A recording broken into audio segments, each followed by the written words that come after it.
Have you ever read one of those stories where things just go so wrong, you can't imagine how they could possibly turn around?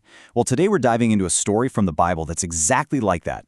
It's about a king who seemed absolutely determined to burn everything to the ground, but right in the middle of all that chaos, there's this one little word that changes everything, and it reveals a promise that is way stronger than any human failure.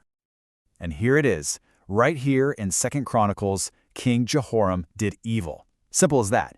He completely deserved to be wiped out. But then, you see that word, nevertheless.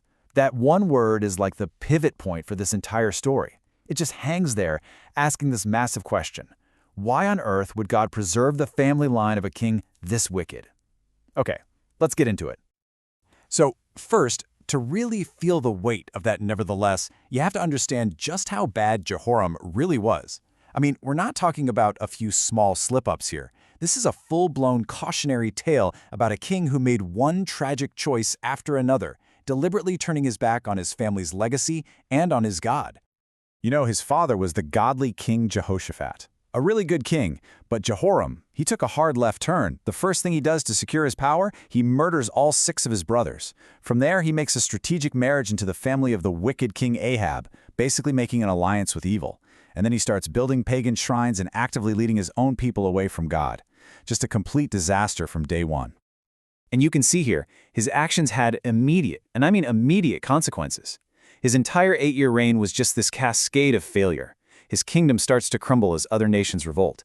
He gets a warning letter, a direct message from the prophet Elijah himself, and what does he do? He ignores it.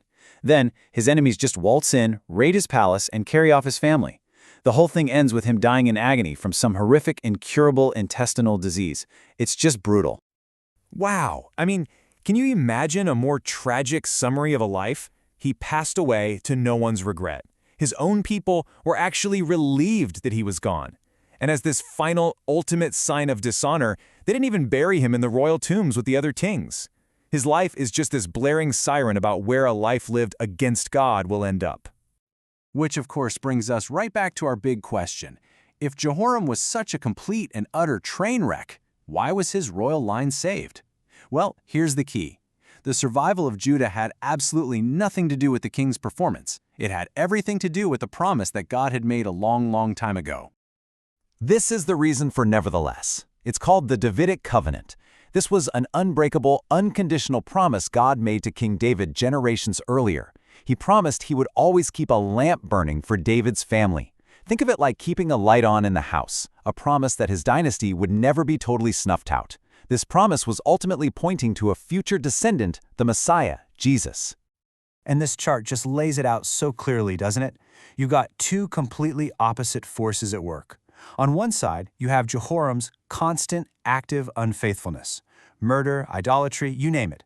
But on the other side, you have God's constant, active faithfulness. Jehoram deserved total destruction. God provided grace instead. God wasn't just passively hoping things would work out. He was actively upholding his promise, despite Jehoram's rebellion. So, as you could probably tell, this is way more than just a history lesson. This story from the Bible is packed with practical wisdom for us, right now. It reveals these 2 powerful, intertwined truths that are just as relevant for our lives today as they were back then. All right, the first lesson comes straight from the warning side of Jehoram's story.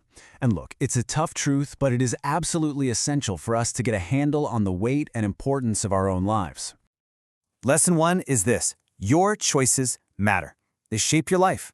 It sounds simple, but it's so profound. Jehoram inherited this blessed kingdom from his father, but his own choices took it apart, piece by piece. His story is this huge reminder that our actions, the people we listen to, the things we chase after, they don't just affect us. They create ripples that impact everyone around us. So what does that look like in real life? Well, first, we got to take an honest look at who and what is influencing our decisions. Second, we have to be humble enough to ask God, hey, show me my blind spots. Show me where pride or sin is taking root. Third, we have to actually choose to be obedient, especially when it's hard. And finally, we need to realize we all have influence, and we should use it to point people toward God. Okay, now for the other side of the coin.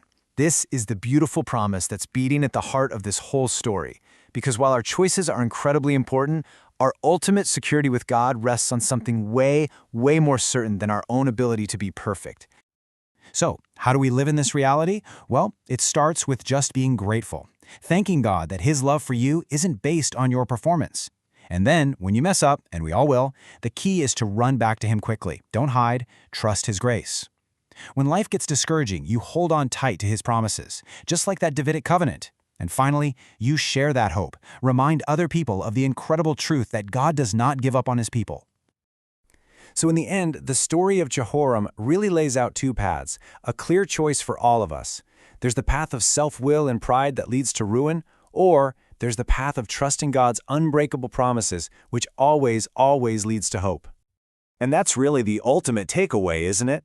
The whole story is both a warning and a promise. It warns us to choose God in our day-to-day actions, but it also promises that our standing with Him is secure, not because of our own strength, but because of His incredible, relentless, and unwavering faithfulness.